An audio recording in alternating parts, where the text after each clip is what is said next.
Hello, and welcome to the Right Here, Right Queer podcast. I am RK Ashwick, here today with Noah Hawthorne. Hello. And Luna Daye. Hi. And today we are going to talk about one of the most beloved tropes, enemies to lovers. Yay. Yeah, very exciting. It's funny, I was just telling my husband that, hey, this is what we're recording. And he's like, well, you wrote an enemies to lovers book, right? And I was like, no, it's rivals to lovers. And he's like, what's the difference?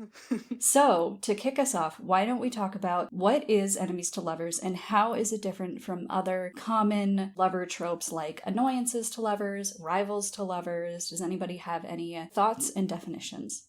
Okay, I'll go. You say you go for it, Luna. You write some really good enemies to lovers. Okay, so for me, right, the difference is that they're on opposing sides of something. So rivals would be sports teams, for example. So obviously both teams want to win the trophy, want to win the tournament or what have you, but they have the same goal. Whereas enemies have opposing goals. Ooh, I like that. And I think there's also like drastic, when you're thinking rivals to lovers or annoyances to lovers, there's not really like a huge amount of animosity. There might be some, but with enemies to lovers, like there needs to be, it's not really hate, but just some serious animosity going on. Oh, but I like when there's hate. Like I do too, but absolute pure hatred, fully loathing the other person, and then it develops into lovers. Oh, chef's kiss. Okay, but get this. What if you have enemy, soldiers that fall in love and they don't necessarily hate each other, but they're on different sides? You gotta think about the nuances. Absolutely. Yeah, those seem to be two different, flavors of enemies to lovers, right? Like, one is personal vendetta, where the hatred is there, and another is, according to society, we're supposed to be on opposite sides, but we're not really. Yes. Yeah. I think the classic one is in sort of the heavier fantasy is when they're on sort of two opposing sides of the war and, they're sort of bred to hate each other, but actually, does it really go that deep? They've just been told that they're supposed to. Yeah. Yeah, I agree with all of that. Yeah, rivals to lovers I've always interpreted as they're both going for the same thing, whether that's, winning the championship, getting valedictorian, something like that. They have similar goals, but they're both getting in each other's way with it. Whereas, enemies to lovers is they're literally, they fighting. Yeah. And then annoyances to lovers is more like, we dislike each other, but the obstacles to getting us kind of over that hurdle, it's just not as high as enemies to lovers. Yeah, I feel like that would fit more in sort of a cozy genre. For sure. So what are your favorite examples of enemies to lovers? So this can be from books you've read or books you've written. We're like Leslie Knope here. We're allowed to be inspired by ourselves sometimes. I like that. So one of my favourites that I read recently was the last book in the Perilous Court series by Tavia Lark. And I think that one worked particularly well because it's the sixth book in a series and both characters are introduced quite early on in the series, so you kind of knew where they were both coming from pretty much book one. So you sort of heard of them, you sort of knew what their sort of principles were, what their stance on the war was and things like that, and they were truly on opposing sides. And then sort of thrust into a situation together and so ensues the lovers element. Nice. For me, I really love Silver Under Nightfall by Rin Chupeco. It's like a vampire versus vampire hunter, but Remy Pendergast, who's not a lord or a lady, but a secret third thing, vampire hunter. Kind of gets, swept up in this whirlwind adventure and thing with these two vampires. They're married, and yes, it's poly and it's amazing. I also really like Malum Discordiae by Ashlyn Druick. It's like a Romeo and Juliet kind of thing. Like the themes are really heavy, but they're born into opposing enemy families, so they have to hate each other, but then they realize that that's not really, their families may hate each other, but they don't. I really liked that. Nice. It's cool how there can be a lot of different flavors within enemies to lovers. I mean, vampire versus vampire hunter, that's they are in direct opposition to each other. That's pretty cool. Yeah, that's just classic. Yeah, I love that. It doesn't get more direct than that, does it really? Yeah, oh, for sure. I was trying to figure out if this really counted or not, because I think it's often called Rivals to Lovers, but The Night Circus. Oh, yes. It's about these two magicians' apprentices who are raised with the explicit goal to kill each other. So for me, like, I guess you can consider that, like, the two magicians that are their mentors are rivals. They're rival magicians. But the apprentices are kind of raised as enemies because they're in direct opposition to each other. So it kind of feels like it could go either way. But that was the one that I thought of. I liked that one. That was a good book. Oh, it's one of my favorite books. I love it so much. Well, if we're going to talk about our own characters here. Oh, yeah. In my first series, which is currently like down under maintenance while I republish it because I was baby author. But it was also my first gay couple that I wrote, like from their perspective. And it's like, you know, a punch at first sight. And they're like serious enemies to lovers. It's a whole thing. But I really love them. And that was really fun. And they become enemies time and time again, no matter how many times they get back together. So it's great. Lots of stabbing. It was great. Thanks for that, Noah. Great. Thanks for the trauma, Luna says. Yeah, I'm still billing you for my therapy for that one. You and your dragon bait. But I mean, if we're talking about our own... Yeah, exactly. Well, come on. Yeah, if we're talking about our own, I mean, I've got one example where there's sort of friends to enemies to dragon bait to lovers.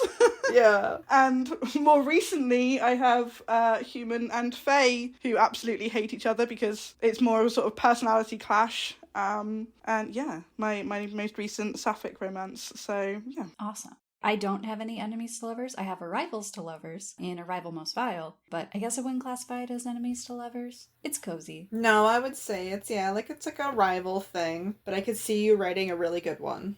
Thank you. I appreciate it. So, because you both have experience writing these kinds of arcs, what are the keys to crafting a compelling enemies to lovers arc?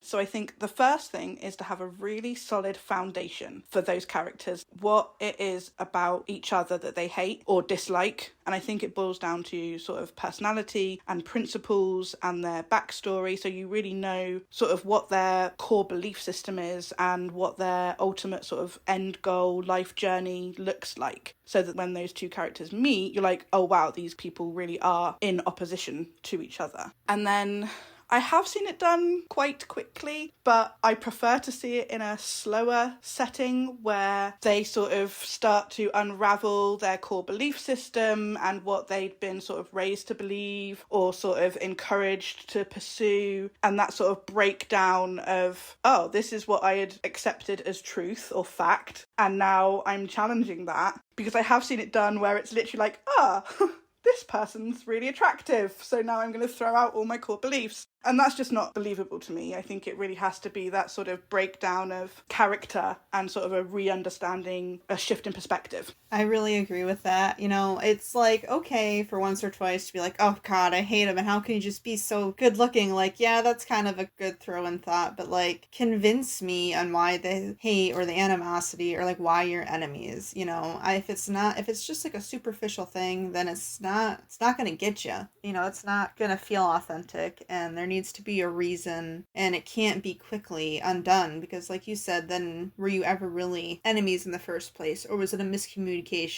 Or you know, it's a good opportunity for good character development if it's done right. And as we said before, there's so many different flavors that can be done, so many different ways that it can be done. Absolutely. Yeah, and I think there's that big reveal moment as well can lead to perhaps the more faster burn ones where actually this thing that I thought about this other person isn't true. And then it's that, oh, actually we're not as enemies as we thought we were kind of situation.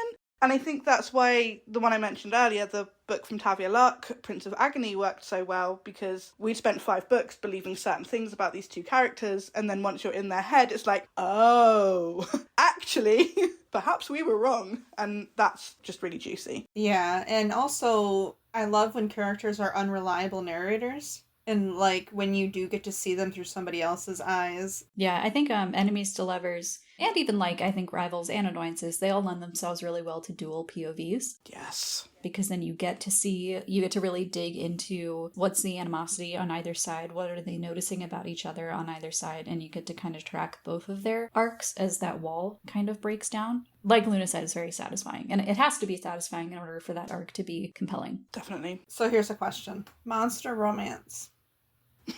When the monster is a really scary, quote-unquote enemy, like, you know, something that's supposed to eat you and terrify you and is whatever. Is that an enemy? Or is that something else entirely? I think that could relate to the vampire and vampire hunter thing we were talking about, right? Where if that monster is supposed to be in direct opposition to you, like if that monster is supposed to kill and eat you, or if that monster is supposed to endanger your way of life, I think that does count as enemies to lovers. If it's just like a random monster, like chilling and minding its own business, there's not really like that opposition to kind of feed off of, if that makes sense. Yeah, I'd be inclined to agree. So I bring this up because Soul Eater by Lily Mayne begins with a soldier, and he's basically like a monster hunter, and he falls in love with this murderous soul-eating monster that's super scary and everybody tries to kill. This is done from a single point of view, and it's one of the few that like stick out to me, especially when you said they're normally like it's a good opportunity to do dual POV. Wait, is it? It is. And Wynn has his own novella later on, so he gets his own perspective later. But in the first book, it's all from Danny's point of view. But I've read that. I don't remember. Yes! I'm sure. Really? Like, I feel like I got so much into Wynn's head. I completely forgot that was just Danny. Yeah, and the whole time I'm kind of like, I feel like there's things happening here, but also he still might, I don't know what's going to happen. It just left you constantly wondering. So I did like that, and I think that can be well done as well. Anything can be twisted and put the right flavor on it. Oh, for sure. But yeah, I think what RK said about it being, it needs to be that opposing ideas. Like in Soul Eater, Danny is a demon hunter, essentially. Like, he's trained to kill demons. So they are in direct opposition of each other. And likewise, Wynn is, out to sort of kill certain people. But I think that has to be at the core of it, because it couldn't just be like, oh, here's a monster I haven't encountered before, and oh, they seem kind of nice. Oh, okay. Like, it's not inherent just because one is, say, human and one is monster that they're enemies. Yeah. It's to do with their goals and their sort of motivations. That all makes sense to me. Yeah. I think the obstacles that we're talking about and like the opposition, it has to match the tone of the story you're telling and like the promise you're making to the readers. So, and we kind of touched on it a little bit, like if you're promising enemies to lovers, but you get annoyances instead, that's like a symptom that like the obstacle is too low between them, and that won't be satisfying the reader because they were expecting the obstacle to be higher. But if you set the obstacle to be like too high, like the love interest tortured and murdered the person's whole family in front of them, that's going to be kind of a high wall to scale in order to get to that relationship. So yeah, I think there's definitely a balance to be struck there depending on what kind of story you want to tell. Definitely. And you're definitely not going to get over that in a day. No, for sure. Absolutely. What sort of enemies to lovers dynamic would you like to see in the future? Or, anything that you'd like to read, anything that you'd like to write in future books? So, I am going to be fixer-uppering my steampunk series, and that's, like, just full of it. But I also have another story, two actually, that are, like, monster hunter versus monster / we used to be best friends, but now I came back from the dead. And then we got another one that's, I killed you so I can get into assassin school, and now I feel bad, so let me raise you from the dead. And then you find out and you're mad. I feel like that kind of qualifies as enemies. Yeah. Wow.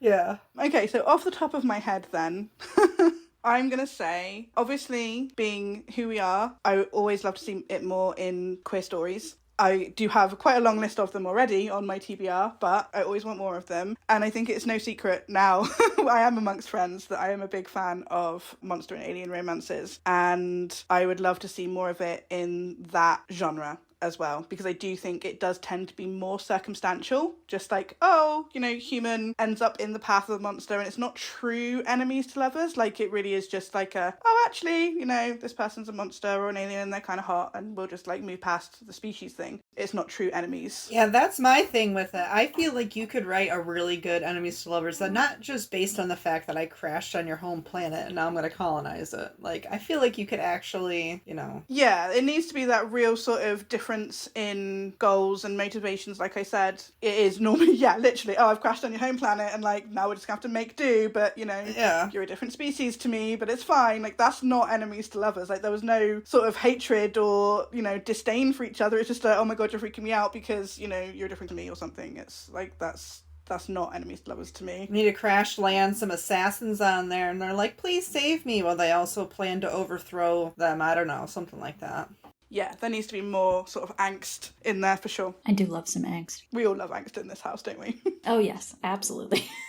What are you going to write, Becca? What's your enemies to lovers origin story going to be? Okay, here's the thing. Because I generally write cozy, I don't know if my books would really classify as enemies to lovers. I think it would probably be closer to annoyances to lovers. But I guess it could be...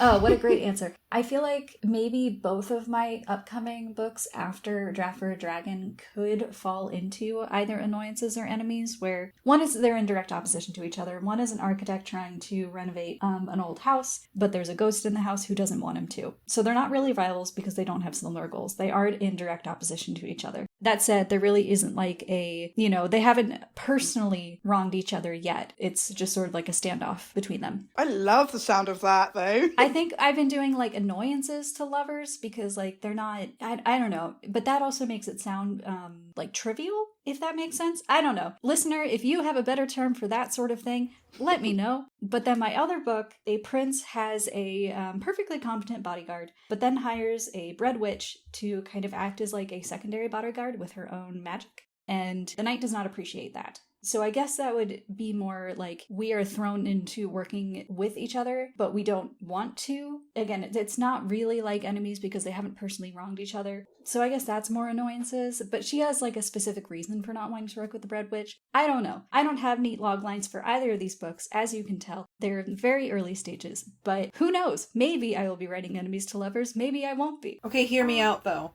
What if you have rival bakeries or something, but they're like secretly something else and they're trying to get each other's cookbooks and steal them and they're enemies in that way? I don't know. I tried to come up with something real quick and cozy, but it just didn't come out. I think cozy really lends itself well to rivals. Yeah. I mean, I guess I'm a little biased because of Rival Most Vile. I know, my first word of my mouth was rival. I'm like, well, there you go. That does not help. And there absolutely is overlap. Like, if you search, like, enemies to lovers book recommendations, I feel like, honestly, half the ones that come out are actually rivals to lovers. Yeah. Which is fine. There's a lot of overlap, and it's fine. It's a similar, you still get that juicy, like, turnabout. It's still wonderful. There is a lot of overlap. But yeah, enemies to lovers is a little more niche, I would say.